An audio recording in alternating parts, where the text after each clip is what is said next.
cuma bilang program unggulan adalah makan siang gratis yang diberikan kepada anak usia sekolah kan itu. Jadi mungkin aja bisa aja dia untuk memenuhi janjinya. Jadi pertama sudah dibatasi, dilimitasi anak usia sekolah. Anak usia sekolah kan. Lalu di sekolah lagi satu kali. Mungkin dia menunaikan janjinya dengan cara makan siang gratis kepada anak sekolah 1 bulan aja. Saya miris sekali dengan piring yang disiapkan untuk mereka. Isinya itu nasi putih, kemudian ada semacam sayur gitu ya, kayaknya sayur singkong atau kangkung, kemudian ayam goreng. Dari nasi putihnya aja saya udah miris.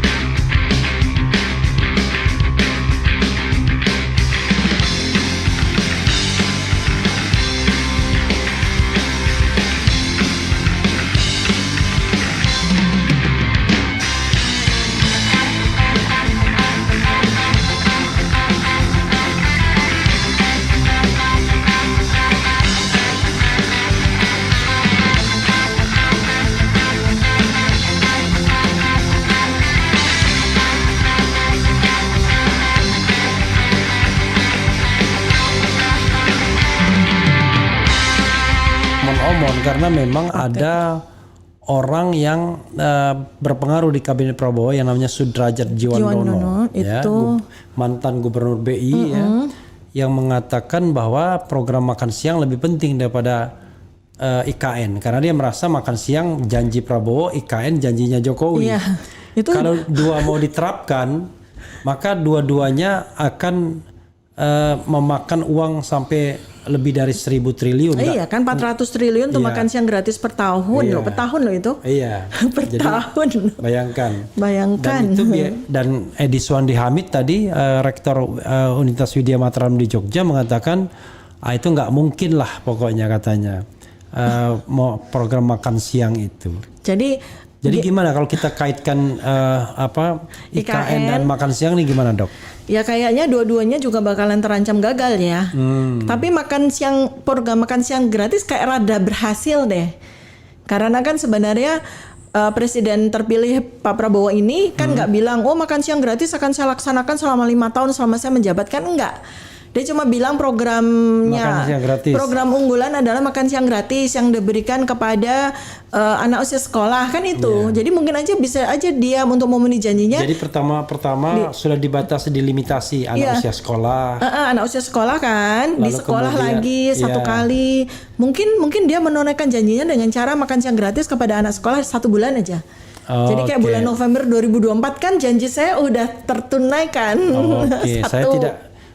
Saya tidak menyatakan makan siang tiap hari buat seluruh rakyat Indonesia ya. Makan siang gratis untuk anak sekolah dan ibu hamil dan menyusui kalau nggak salah waktu itu. Saya ingat tuh. Makan siang gratis untuk anak usia sekolah dari SD sampai SMA. Kemudian ditambah dengan ibu hamil dan menyusui. Nah itu jumlahnya kurang lebih kebutuhannya. Kalau dilakukan setiap hari itu 400 triliun per tahun. 450 triliun 400 iya pokoknya segitulah ya. Kalikan aja 5. Masuk akal nggak? Tapi kalau itu adalah dalam rangka untuk menunaikan janji kampanye, saya rasa akan dilakukan tuh sama Pak Prabowo. Paling sebulan atau seminggu aja kan udah tunai. Sementara providernya, tengkulaknya atau apanya itu udah siap-siap tuh mencengkeram. Orang biasanya kan paling pinter tuh. Kalau pasti ada proyek besar, ada mulai nih. Dulu EKTP dan lain sebagainya kan. Tapi ada dua kali uji coba ya yang disiarkan kan di media ya. Pertama itu di Tangerang di sebuah sekolah dasar yang ikonnya adalah Pak Erlangga Hartarto waktu itu. Dia ikut-ikutan makan siang gratis, tapi yang dikasih buat anak sekolah itu siomay. Siomay. Itu dianggap sebagai makan siang sehat gitu kan. Kemudian habis itu dilakukan di Papua. Aduh saya miris banget ketika lihat video yang diuji cobakan di anak sekolah Papua itu. Kenapa? Saya miris sekali dengan piring yang disiapkan untuk mereka. Isinya itu nasi putih, kemudian ada semacam sayur gitu ya, kayaknya sayur singkong atau kangkung, kemudian ayam goreng. Dari nasi putihnya aja saya udah miris. Kenapa? Karena mereka nggak makan itu. Karena genetikanya nutrigenomiknya, genetikanya orang Papua itu kan bukan pemakan nasi. Mereka baru mengerti makan nasi kan baru register diajarkan oleh orang Jawa, oleh para pebisnis pangan yang punya kepentingan bisnis di sana.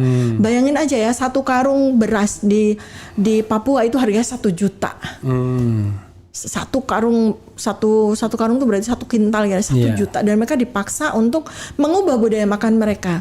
Dan itu bukan sekedar budaya, karena itu memaksakan terjadinya mutasi genetika terhadap metabolisme dari orang Papua. Akibatnya di kemudian hari apa tuh yang terjadi kalau kita paksakan menjadi sebuah program? Maka genetika mereka rusak. Kemudian nanti akan ada penyakit-penyakit metabolisme seperti diabetes akan meledak di sana, kolesterol akan meledak di sana dan sebagainya. Padahal masyarakat Papua itu punya bahan pangan yang sangat bagus sekali dari sisi kesehatan, yaitu sagu dan umbi-umbian. Selesai mereka sagunya malah dibabatin. Jadi ladang jagung. Hutan sagu mereka yang sagu itu adalah karbohidrat dengan indeks glikemik yang sangat rendah, cuma 40, seratnya tinggi. Sagu itu? Iya. Sagu itu sehat ya? Oh, sehat luar biasa. Jadi kalau karbohidrat itu kita melihatnya tuh skor kesehatannya tuh dari indeks glikemik. Semakin rendah indeks glikemik itu semakin sehat. Indeks glikemik, IG. Indeks glikemik, glycemic index itu untuk kita melihat tolok ukur karbohidrat yang bagus untuk kita makan. Nah, mereka itu orang Papua itu makanannya indeks glikemiknya rendah semua, mulai dari sagu sampai umbi-umbian. Nah, untuk apa mereka kemudian diubah untuk makan nasi putih yang indeks glikemiknya 100? Bukankah nanti genetika mereka akan rusak, terjadi mutasi genetik, dan kemudian mereka akan mudah sekali untuk terserang penyakit kardiometabolik, diabetes, penyakit kardiovaskular dan sebagainya. Itu yang saya miris tuh di situ. Jadi harusnya ada visibility study ya terhadap konsep makan siang gratis ini. Orang tuh mau apalagi nanti cateringnya sentralistik. Loh, makanya cateringnya sentralistik. Saya nggak kebayang makan siang gratis itu melampaui berapa jalur untuk sampai dimakan sama anak-anak.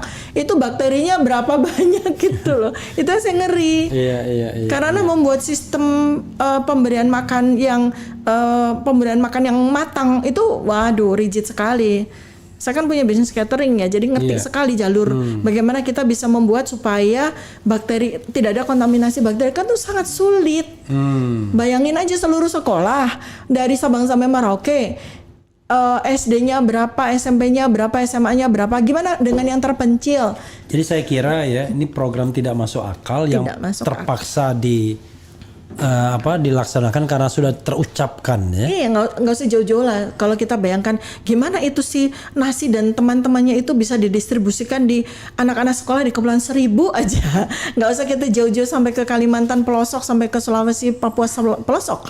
Kita bagaimana itu distribusinya si catering itu? Padahal kalau kita misalnya kasih dia uang sekolah itu untuk menyediakan sendiri, dikorupsi juga nanti takutnya. Karena udah kejadian kan di dalam bukan program makan siang gratis yang belum dilaksanakan ini, tapi pemberian makan tambahan di Posyandu yang sebetulnya budgetnya tuh 15.000, di lapangan itu cuma tinggal 3.000 atau sampai 2.000. Kebayang nggak itu makan 3.000 rupiah sampai 2.000 untuk ibu menyusui, untuk anak-anak balita itu mau dijadiin apa tuh kan? Jadi apa, bayangin dengan budget 15.000 loh. 15.000 dari Kementerian Keuangan jatuh sampai ke lapangan tinggal 3.000 sampai 2.000. Nah, orang Indonesia ini paling jagoan kalau korupsi itu. Jadi sama kayak ini kan jatahnya katanya 15.000 ya per piring. 15.000 itu jadi apa coba? Makan 15.000 itu nasi sama sayur doang loh. Iya. Di mana letak sehatnya? Jadi ini perlu dipikirkan baik-baik. Visibility study-nya jelas. Untuk apa? Apalagi kalau mereka bilang programnya adalah untuk mengatasi stunting, udah salah banget. Stunting itu terjadi pada 1000 hari pertama janin terbentuk dalam rahim ibu, sampai disusui oleh ibunya selama 2 tahun. Itulah stunting itu di situ, bukan pada anak sekolah. Anak sekolah kan yang mau diperbaiki mestinya status gizinya.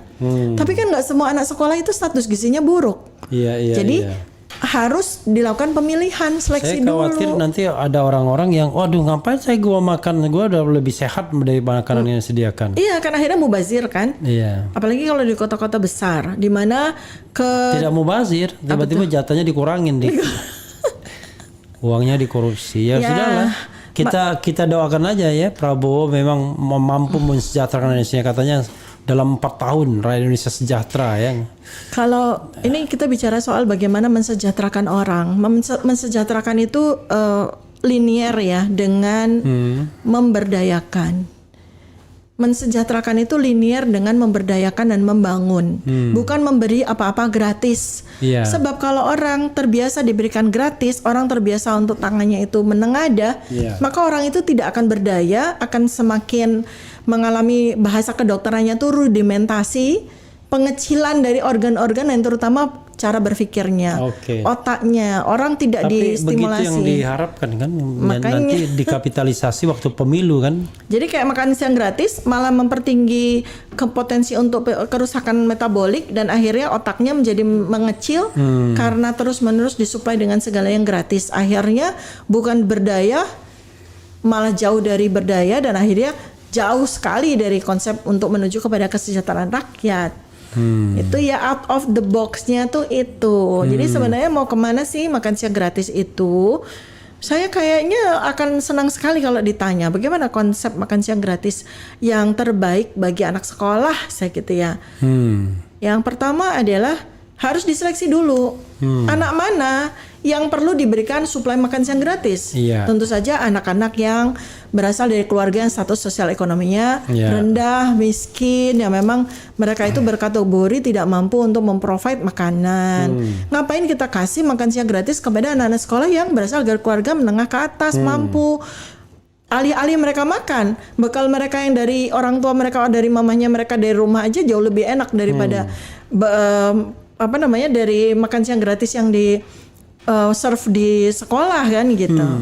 Terus kemudian ketika Presiden terpilih Pak Prabowo sempat ke RRC ya, ke Beijing kalau nggak salah, sempat berkunjung kan ke sekolah, salah satu sekolah, dan beliau tuh amazed gitu.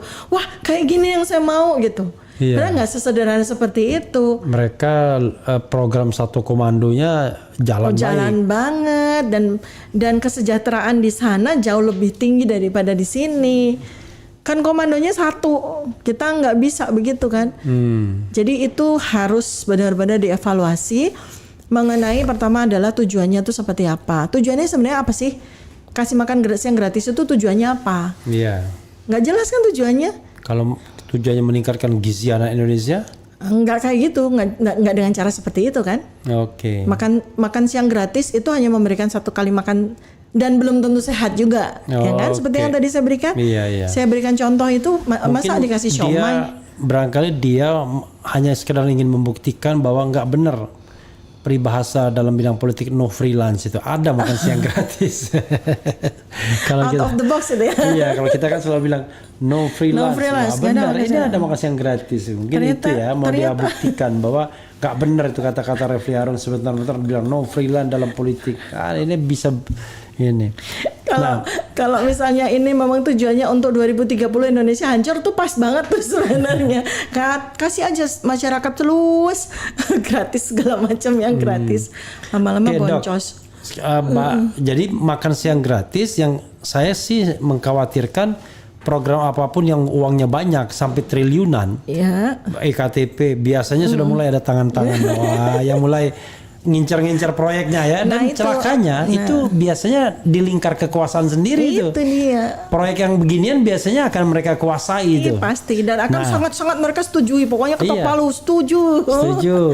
Apalagi Karena uangnya ada, proyeknya ada, udah mulai nanti iya. ada providernya minta geret ya kan? Kalkulatornya ada jalan nih, Iya, ada berapa jalan, fee-nya nih? betul. Satu titik berapa fee-nya nih? Iya. Makan siang gratis tuh distribusinya berapa titik tuh? Mulai dari Saya khawatir gitu. Nah dalam konteks ini ya saya setuju tuh kata-kata Luhut ya kan. Untuk baru kali ini saya setuju dengan Luhut ya, bahwa orang-orang toksik itu nggak boleh masuk dalam pemerintah. Iya. Setuju saya, setuju berat. Cuman masalahnya yang tidak toksik itu berapa orang tinggal di Indonesia ini pejabat publik ya yang tidak toksik. Tapi sebelumnya Dok, Toksik itu apa sih? Kalau misalnya kalau kita lihat dari perspektif kedokteran itu, apa toksik itu? Toxic itu adjektif ya. Jadi toxic kan sebenarnya maunya dia tuh toxic person ya. Iya. Nah toxic person itu kan gampang aja sih sebenarnya. Kalau kita mau pakai ukuran apa? Kalau saya ukurannya akhlak kan gitu ya. Iya. Orang yang toksik adalah orang yang tidak berakhlak. Iya. Kan? Orang yang tidak bisa menjaga kalau imannya. Kalau ini tanyakan Erick Thohir tuh, BUMN tuh akhlak semua itu. Akhlak mulia. Saking akhlaknya foto dia di mana-mana. Termasuk di ATM segala. Orang yang toksik adalah orang yang tidak punya akhlak, ya kan? Orang yang toksik, orang yang suka korupsi kayak gitu ya. Kan tidak berakhlak tuh manifestasinya kemana-mana kan? Iya. Yang dia senang banget. Nah, tapi secara literal toksik itu beracun. Toksin, ya. Kata bendanya toksin. Iya. Toksik itu adjektif kan, kata sifatnya. Jadi toksin maksudnya itu adalah racun. Tokso itu racun. Ya. Jadi toxic person adalah orang-orang yang beracun. Maksudnya beracun tuh orang-orang yang akan meracuni lingkungannya Tahu kita gitu racun, kan. dasar racun. dia racun. Ya. Bukan racun dalam pengertian ular berbisa, tapi racun itu adalah memberikan pengaruh negatif pada lingkungannya kan, toksik itu. Kayak saya minggu lalu bilang kan, sebenarnya kata-kata kalimat Pak Luhut tuh benar banget, tetapi dipotong. Karena Pak Luhut tuh kayaknya bilangnya gini deh. Pesan kepada Pak Prabowo, jangan apa tuh namanya, jangan rekrut orang toksik di pemerintahan Anda, karena seperti Jokowi kemarin. Karena pemerintah sudah terlalu banyak orang toksik.